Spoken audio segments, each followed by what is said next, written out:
دین اللہ جل شانہ نے زمین کو اور مال کو اور تجارت کو اور حکومت کو اور وزارت کو سامنے رکھ کے نہیں دیا، اپنی ذات کو سامنے رکھ کے دیا ہے، ٹھیک ہے، تاکہ غریب سے غریب جو ہے وہ بھی اللہ کے حکموں پر چل سکے، امیر بھی اللہ کے حکموں پر چل سکے، ہاں،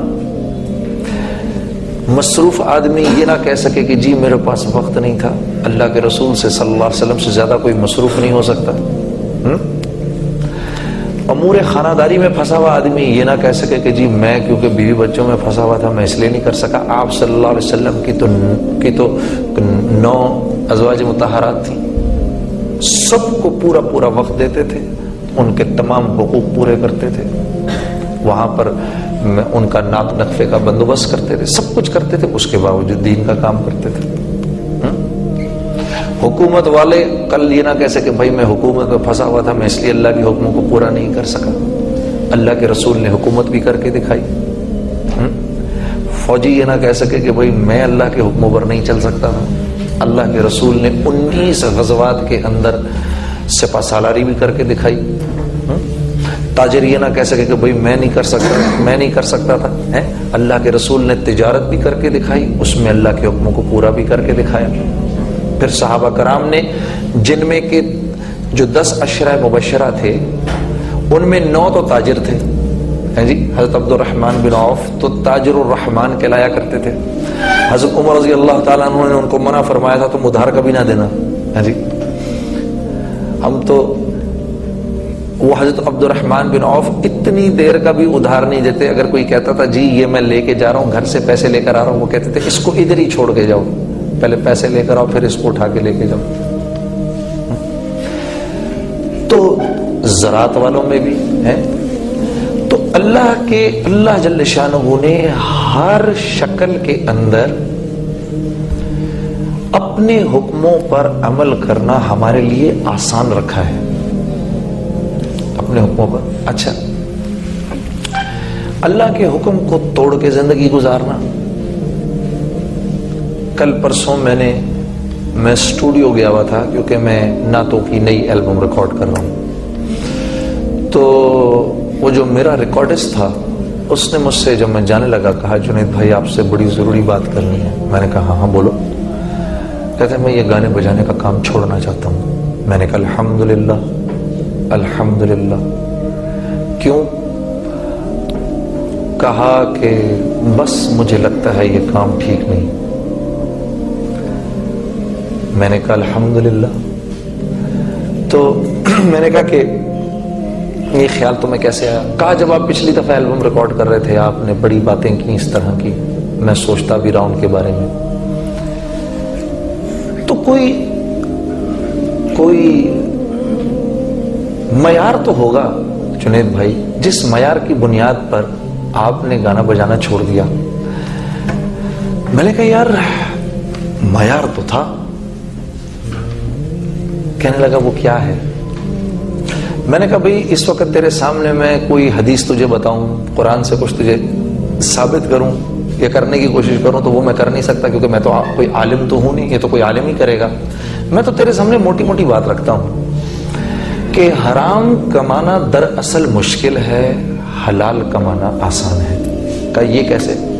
میں نے کہا تو یہ دیکھ اس دنیا میں ہے یا اس تیرے کراچی شہر میں کتنے گٹار بجانے والے موجود ہیں؟ کہتا ہے جنید بھائی بہت تھوڑے۔ میں نے کہا کتنے ستار بجانے والے موجود ہیں؟ کہا جی بہت تھوڑے۔ میں نے کہا کتنا باجا بجانے والے ہیں؟ کہا جی بہت تھوڑے۔ میں نے کہا مجھے یہ بتاؤ کہ یہ باجا بجانا آسان ہے کیا؟ کہا نہیں بہت مشکل ہے۔ میں نے کہا یہ کیا گٹار بجانا آسان ہے؟ کہا نہیں بہت مشکل ہے۔ میں نے کہا تو دیکھ شیطان کیسا چکر دیتا ہے کہ وہ کام جو کہ مشکل ہے وہ سکھاتا ہے ہمیں، اور اس کے ذریعے اس مشکل کام کو کر کے ہم حرام کماتے ہیں۔ میں نے کہا جوا سیکھنا آسان کام نہیں ہے۔ تو کہتا ہے واقعی؟ میں نے کہا سارے مشکل کاموں میں ڈالے گا اور پھر ہم سے کمائی کروائے گا، ٹھیک ہے؟ اس کے برعکس دکان کر کے اس سے کمانا آسان ہے، لیکن یہ چکر بازی کیا کرے گا کہ جب تم اور میں حرام کمانے لگیں گے تو یہ ہمیں یہ نہیں بتائے گا کہ بعد میں ہمارے ساتھ کیا ہونا ہے. کہے گا دیکھ کتنے مزے ہیں، گانا گاؤ، سب سنیں گے، تجھے پیسہ ملے گا. ہاں. اور جب ہم حلال کمانے لگتے ہیں تو پہلے ہمیں سجھاتا ہے یار حلال کمائیں گے، پہلے دکان کرائے پہ لینی پڑے گی، پھر مال پتہ نہیں بکے نہ بکے، کوئی ہم سے مال خریدے نہ خریدے. حلال میں ہمیں آگے کی دکھاتا ہے، حرام میں ہمیں ابھی کی دکھاتا ہے. ٹھیک ہے. کہتا ہے یہ بات تو صحیح ہے بالکل. تو میں نے کہا اللہ نے اپنی ذات سے استفادہ ہمارے لیے آسان رکھا ہے.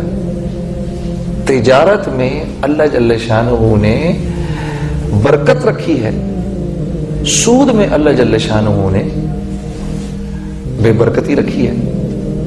کہتا لیکن مجھے تو نظر آتا ہے جب جنید بھائی مجھے 120 روپے ملتے، میں نے 100 روپے بینک میں رکھے، مجھے 120 روپے مل گئے، یہ تو میرے تو پیسے بڑھ گئے.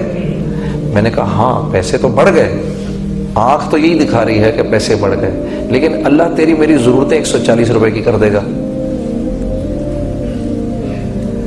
کہ لیکن آپ کہہ رہے ہیں کہ صدقہ دو مال بڑھے گا. میں نے کہا ہاں اللہ کے رسول نے قسم کھائی ہے اس بات پر. کہ لیکن مجھے تو نظر آ رہا ہے میرے پیسے کم ہو گئے. میں نے کہا اللہ تو 20 روپے دے گا نا، تیرے پاس بچیں گے 80، لیکن اللہ ضرورتیں 60 روپے کی کر دیں گے. یہ شکلیں تو محتاج ہیں اللہ کی، اسی بات کو تو ماننے کو دل نہیں کرتا. تو اللہ کیا بتا رہے ہیں، تم اگر ان شکلوں کو دیکھ کر چلو گے، اپنی تجارت کو دیکھ کر چلو گے، اپنے مال کو دیکھ کر چلو گے، اپنی وزارت اور حکومت کو دیکھ کر چلو گے تو دین پہ نہیں چل سکتے. پھر دین پہ نہیں چل سکتے. دین پر تو وہ چل سکتا ہے جو ان تجارتوں، ان وزارتوں، ان حکومتوں کے بارے میں دل میں یہ ارادہ رکھے کہ یہ ساری کی ساری چیزیں مجھے پالنے میں اللہ کے امر کی محتاج ہیں. یہ آسانی سے نہیں ہوتا، یہ چیز آسانی سے نہیں ہوتی. اس کے لیے تو موت تک نفس اور شیطان سے جھگڑا ہے. لیکن جو اس کو کرتا ہوا نکل گیا وہ اپنی جوانی میں سرسبز و شاداب ہوگا، وہ اپنے بڑھاپے میں سرسبز و شاداب ہوگا، وہ اپنی تجارت میں لوگوں کے بدلنے کا ذریعہ بنے گا، وہ اپنی امارت میں لوگوں کے بدلنے کا ذریعہ بنے گا.